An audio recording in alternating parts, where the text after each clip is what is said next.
This is Money Made Simple, the financial podcast that keeps it simple and gets to the point.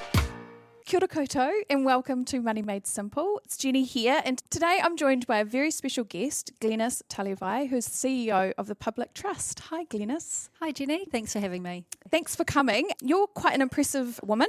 You've had many years' experience working in the financial services sector, Tower Insurance, ANZ, Medical Assurance Society. You were also Deputy Chair at the New Zealand Institute of Management and a winner of the Young Executive of the Year at Deloitte Top 200 Awards in 2012. So not an intimidating individual at all. I'm not quite sure what I was doing in 2012, but not being Young Executive of the Year. So welcome. Before we get on to the topic for today, which is wills, I wondered if you could just tell us a little bit about the Public Trust and maybe just a note about the relationship between Simplicity and Public Trust. Sure. So Public Trust is New Zealand's largest provider of estate planning and trustee services. We're most well known because we help people to plan their estates by writing wills or enduring powers of attorney. And then after people pass away, we help administer those estates. In addition to that, though, we manage over 400 charitable trusts and provide supervisory, corporate trustee and custodial supervises for over 100 clients in New Zealand. And those clients do lots in the financial services sector, from managed investment schemes, KiwiSaver, superannuation and other financial products. And that's where we have a connection with Simplicity because we're your supervisor. Yes, and a very good job that you do too. I think people might be surprised to know the breadth of the work that Public Trust does. Maybe they do know you in terms of wills and estates, but there's actually a lot more going on. 100%. There is a lot more that we do. We've got a lot of places that we show up in legislation where no one else can help. That's us. We come and help. So a very broad remit, which, helps us to show up in people's lives in many different ways. Great. Well, you're here on our Money Made Simple podcast. That's all about building financial knowledge to improve people's financial well-being. And we definitely think that having a will is one of those things that's probably quite often overlooked, but it is a really important component of financial well-being. I'm personally maybe a little bit embarrassed to admit that I don't have a will. My job is to be the hot mess who is getting her financial act together. So here I am again, the one that hasn't done the thing that she should do. It's been on our to-do list, but it always gets put in the too hard basket. So I'm looking forward to hearing all about what I need to do, what I need to think about, and then, getting the job done. So thanks, Glenys. So let's start right at the very beginning. And can you tell us, what is a will? Yeah, so Jennie, a will is a document that sets out what you want to have happen after you pass away. Now, a bit of reassurance for you, you're not alone. Only half of New Zealanders have a will. Is that half of adults over 18 have a will today? Right. And there are many barriers for people, but it's an uncomfortable topic in that we're asking people that in writing your will, putting that document in place, you need to think about what's going to happen after you pass away. So you face into your own mortality. So basically, it's difficult for us to talk about death, money and the future is the way that I summarise it up. But a will is really a place where you can tell your loved ones after you've gone what you would like to have happen, not only with your things, like your house or any money that you have, but also who will look after your kids, important things that you want them to think about in terms of your funeral, or there may be heirlooms or important tonga that you have in your family that you want to pass on and why. So it's almost like the message that you're sending, but it is a legal document, so it has standing in terms of carrying out those wishes. Yeah. Okay, so it's a piece of paper, but it's doing a lot. Yes. So what happens if I don't have a will? So look, one of the reasons why it's so important is I think it gives your friends and family clarity. Now, if you don't have a will, but you have more than $15,000 in what we call one institution, but that could be in a house, in a car, in your KiwiSaver. Yes, great. You're going to be caught by what's called the Administrations Act. What it means is that if you don't have a will, then things might not pass on as you had intended. I hear from a lot of people, but won't it just go to my husband or my kids or that natural pathway, my next of kin? Well, yes, but it may also go to other people. It all depends on your personal circumstances and who connected to you is still alive after you've passed on. Because, I mean, plenty of people have quite complicated situations, don't they? They may have a relationship that ended, they may have children and stepchildren, and they have half siblings. Every family is unique and different, and I imagine those kind of things, it becomes even more important that you're really clear about how you want things to happen after you die. 100%. You know, in my own situation, I have a blended family, so I have my own children and also have stepchildren. And it's really important that you think about all of those people who are part of your whānau and what you want to have happen after you pass on. And if you have gone through the process of putting a will in place and documenting your wishes, sharing that with your family is something we encourage. Many people kind of write it down, put it away, don't tell anybody. Well, you don't want to offend Auntie Mary that you've given Uncle Joe the family treasure. 100%. And the reason that we encourage that conversation is because often we don't, because we're worried about how people are going to react. They're probably not going to react any differently after you've passed on, but they haven't been able to have that conversation with you to better understand why you've decided that that's the way you wanted things to play out. And that often causes quite a bit of conflict between family members. Why did Auntie Mary make that decision? They second guess. And we appreciate it's not an easy process to go through, and it can be quite confronting for some, but really rewarding too if you've taken the time to share it with your whānau or friends or all those people who are important to you, or it could be a charity that you're leaving to. Actually connecting with them to let them know why is equally a really great gift that you can engage in even before you've passed away. Yeah, right. You just said it earlier, money and death are things that generally people are not that keen to talk about, but actually having those conversations could mean a lot, not just for you, but for your whānau and friends as well. Absolutely. Thinking about the next generation and what we might leave behind is actually really good conversations to encourage your family to lean into, particularly that generation coming through. Yeah, no, that's great. So one of the reasons I don't have a will, I think, is because the last 20 years have just flown by. And 20 years ago, I didn't have anything.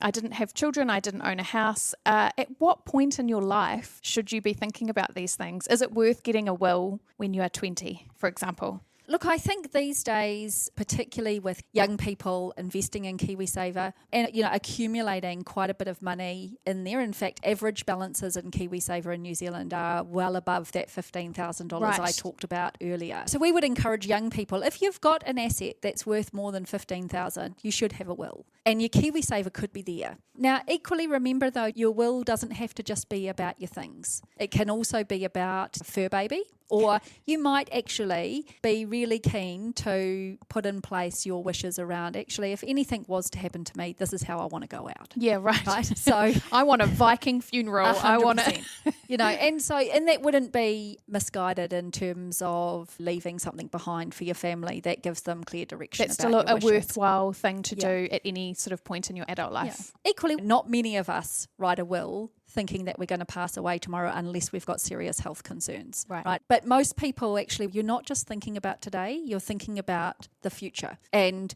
so it can be quite casual around what you might have then, not necessarily what you do have now. So how do you future proof it? You know, I might have financial plans to be in a certain position in 5 or 10 years' time. Do I write my will as if I've already got there, or is it worth updating it regularly? So there's a bit of both. Absolutely, you should update your will and review it regularly. We recommend at least every 5 years, but definitely when you have big life changes, like if you have a child or you get married or you buy a big asset, it's good to review and update if you need to. That being said, I remember when I wrote my first will, I'd bought my first home. At that time, I wasn't married and I didn't have children, but my will said if I was married and I did have children, then this is how I would want that to happen. So I was an idealistic young lady who thought about that my husband would get everything and then my kids and the like. Yeah. That wasn't my situation at that time. But, you know, if that had occurred and I hadn't updated my will, I had covered those bases, I suppose. Okay.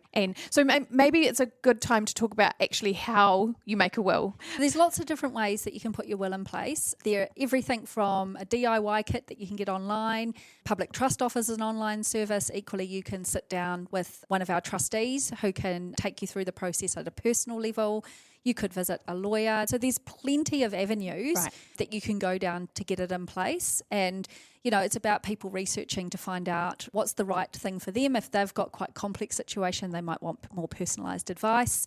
There's lots of different ways you can get it done. It's just really important that you get it done. So if you did a DIY online version, so I find a form, I sit down and I fill it in, do you still need to go through this process where I get that signed by a witness, and do I lodge it somewhere? Do I have to send it to somebody? So yes, there is a defined process that you'd need to follow.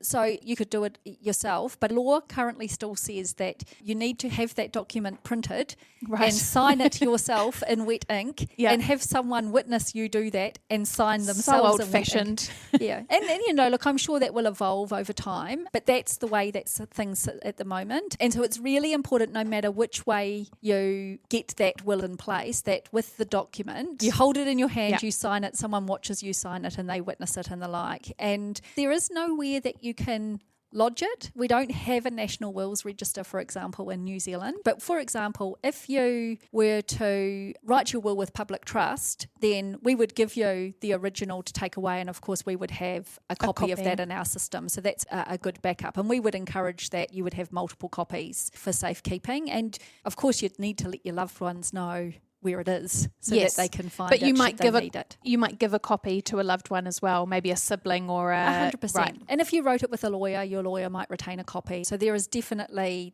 those fail-safes or backups in place. Right. When you write a will, you need to name an executor. This is who I'd like to carry out my wishes and make sure that what I've written in my will gets done. And you can name a person that you trust, or you can name an institution. 100%. Right. So someone like public trust, other professional trustees, a lawyer, or it could be one of your children or a friend. But as you can kind of get a sense, depending on the situation, it could get complex quite quickly. You know, when you're in the thick of it, remembering you've just lost a loved one, it's a really tough time for people. Then working through all the administrative matters of what happens when someone passes away can be quite daunting. It's a lot. Yeah, it is. Yeah.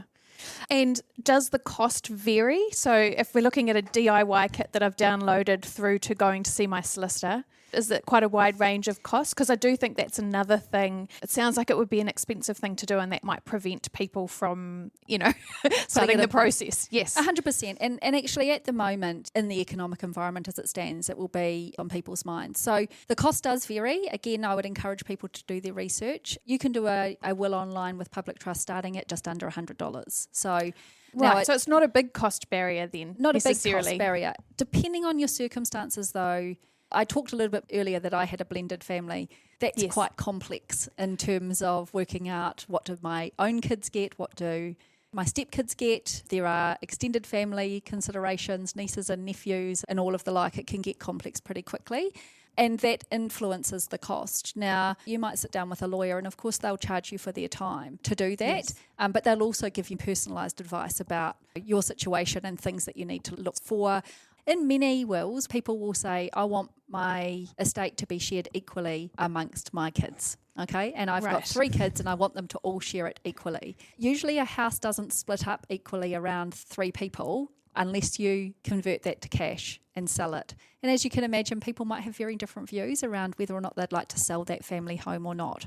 This can be where advice is really helpful, because if I give you an example, we've had a scenario where a woman passed away, she left her estate to her 2 children. Now, one of her children had been living with her for most of their life, and the other one had moved out of home. And as you can imagine, the child who had lived with their parent their entire life didn't really want to leave the family home, of course, but didn't have the money to pay out their sibling their share. And so this is where it can get really tough for people. These are important considerations I think you need to think about as your own family dynamic, what's going on for you, and I think the different needs of the people that depend on you. It can get complex really quickly. Time and effort now will pay for itself later, when at an already difficult time for your family, they are clearly able to see how you want things to happen. It'll make things much easier for them. And it actually helps you avoid a really complex and expensive process if the worst happens and you don't have this in place. But also often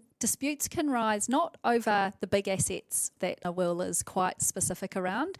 It's often the small things. We've had, I think of another example recently where a gentleman passed away, and in his family, he was the musician. Whenever the family got together, he was on his guitar. Right. They would do sing-alongs. That was their thing as a family. Now, as you can imagine, unfortunately, when he passed, his guitar that was the most meaningful thing. And you can't split that 3 ways, can you? No, and that became a real challenge because whilst they had a will in place, they were really clear about other things. Actually, there was no mention of the guitar, and it wasn't a high value item, but it was a high sentimental value in terms of that family. And I think that's an important thing to think about. It's not necessarily that you need to go through a laundry list of these are all my things and who's going to get what and the like, but really thinking about sentimental family items and who's going to get that and why is also a really important part of this process. And look, you want to make sure your BFF gets your CD collection. You think, oh my gosh, why is that in the will? But it might be this minute, tiny thing. But for that person who was receiving it, they know exactly why they've got it. It's probably put a smile on their face of a memory that you've intentionally thought of them in saying, here, you're going to have this. And that's often what people remember more than I got X amount of money out of their KiwiSaver. I think that might also for me be the bit that feels, like you're putting the important relationships at the centre of this process, and that actually might make it a little bit more enjoyable, if that's the right word, to do something like that. Yeah. So to wrap it up, it's important to have a will. It doesn't have to be a hugely time-consuming or expensive task, but it is definitely a worthwhile thing to do. And putting in the effort, time and money now is going to save your family time and effort. And it's a very personal thing, so it's going to be unique for everybody. Not everyone's going to have heirloom jewellery or a guitar, so it is worth getting some financial advice if your situation is complicated. But also there's lots of resources, I imagine. Yes, please check out our website. There's actually some how-to videos on there too, and a bit of a reminder of some of the things we've talked about today. And I suppose I'd just add to finish off is just remember this is the gift that you give to your family after you're gone. It's a really important gift, and whilst it can be quite confronting and quite daunting, it can also be really rewarding to know you've got that in place and that your family are protected, and actually your legacy is going to be remembered for the right reasons. Yeah. Okay, I'm going to cross this off my to-do list immediately. Great. This weekend, we're going to do it. I think you've made what can seem like a very daunting task actually quite approachable, and you've definitely conveyed why it's important and worth doing. So thanks for coming in. We'll put any links to the resources in the show notes. If people want to check those out, that'd be great. So next episode, we're going back to KiwiSaver basics, and we're talking about a hot topic during these challenging times, opting out of KiwiSaver and the circumstances around which you can make withdrawals, all the reasons why you would and why you wouldn't. So thanks again, Glenys. Thanks for having me.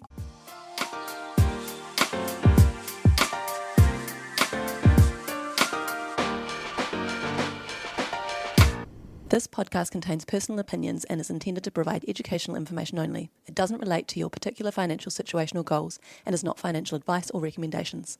Simplicity New Zealand Limited is the issuer of the Simplicity KiwiSaver scheme and investment funds. For product disclosure statements, please visit Simplicity's website, simplicity.kiwi.